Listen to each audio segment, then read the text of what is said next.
Let's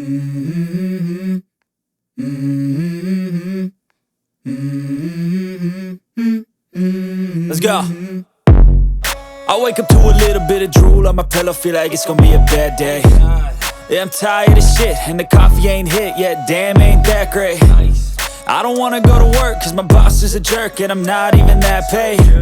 I need a change in my life, cause I don't feel alive, and there's nothing that makes me happy. Hold my beer for a minute, I'm about to quit my job, cash in for a ticket. I'm going on a trip and I don't plan to visit. I'm gonna stay there till I feel like I'm winning, and this is just the beginning. I need a big change, help me feel like living. I need a big swing, home runs I'm hitting, and I'll never look back, moving on till I get it all. And we all got dreams, we all want things, but what you gonna do for it? How you gonna move for it? What you gonna be? And do you believe you can do anything? But what you gonna do for it? How you gonna move for it? What you gonna be?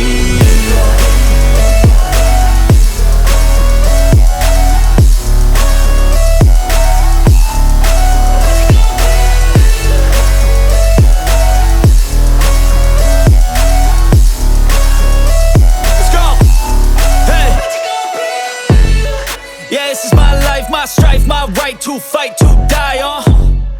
And this is my game to play, to claim a brand new name, And I ain't gonna lie to you, I'm a bit nervous that I might screw everything up that I've ever done. But what's the point of living if you ain't having fun? I guess I'll try this, try that, might miss, gotta find what I'm good at.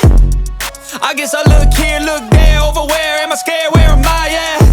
I gotta make it in this life, whatever makes me happy, know I'm doing things right. Sipping in the summer on a goose and Sprite, or find a nightclub for the end of the night, And we all got dreams, we all want things, but what you gonna do for it? How you gonna move for it? What you gonna be? And do you believe you can do anything? But what you gonna do?